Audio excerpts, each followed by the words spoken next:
Hello friends, আমরা আজ দেখতে এসেছি মুভি। কোথায় বলো তো? Star theatre.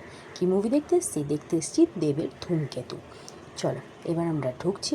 প্রচণ্ড ভিড় ছিল, তাই খুব ভালো করে তোমাদের পোস্টারটা দেখাতে পারলাম না। সাইড দিয়ে কোনো রকমে একটুখানি তোমাদের পোস্টারটা দেখিয়ে আমরা ভেতরে ঢুকে পড়ছি। এই দেখো ধূমকেতুর পোস্টার। সবাই সামনে দাঁড়িয়ে ফটো তুলছে, তো মানে খুব কষ্ট হচ্ছিল ভিডিওটা করা। যাই হোক, করে নিয়ে এবার ভেতরে ঢুকছি। ভেতরে ভিডিও অ্যালাউ করছে না, তাই খুব একটা কিছু দেখাতে তোমাদের পারিনি সেভাবে। যাই হোক, ভেতরে ঢুকে পড়েছি। এবার এখানে পপকর্ন নিচ্ছে কুণ্ডবাবু, আর আমি আছি এটি দাঁড়িয়ে দাঁড়িয়ে এমনি জাস্ট ফটো তুলছি, ভিডিও করছি এই তোমাদেরকে দেখাবার জন্য। যাই হোক, আমরা মুভি থিয়েটারে ঢুকে পড়েছি। এবার মুভিটা কেমন সেটা দেখবো। অনেক এক্সাইটমেন্ট নিয়ে দেখতে এসেছি, কিন্তু দেখার পর মনে হয়েছিল যে খুব একটা কিন্তু সেরকমভাবে কিছু নয়। কিন্তু যাই হোক, দেবের অভিনয় এবং প্রত্যেকটা মানুষ যে অভিনয়গুলো করেছে, অভিনয় খুব ভালো ছিল, কিন্তু বইটা আরও ভালো হতে পারতো। যেরকম আশা নিয়ে এসেছিলাম সেরকম আশা আমরা পাইনি। যাই হোক, তোমাদের কেমন লাগলো জানিও।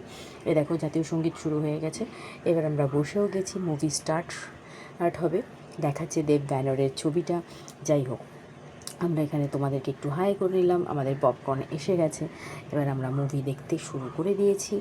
এই দেখো, ফার্স্টেই দেবকে দেখাবে। খুব এক্সাইটেড হয়ে আমি দেবকে দেখছি, কারণ আমি দেবের ফ্যান। বইটা ওভারঅল ভালোই ছিল, কিন্তু আমার মন মতো অতটা হয়নি, আরও ভালো হতে পারতো। যাই হোক, তোমরা গিয়ে দেখো আর জানিও তোমাদের কেমন লাগলো। এ দেখো, আমাদের কফি এসে গেছে। এরপরে ফিশ ফিঙ্গার খেয়েছি, এছাড়া আর কিছু নয়। এবার বেরিয়ে আমরা যা খাবার খাবো। যাই হোক, আমাদের মুভি শেষ। এবার আমরা বেরিয়ে পড়লাম। জানিও তোমাদের কেমন লাগলো। চলো, টাটা, বাই।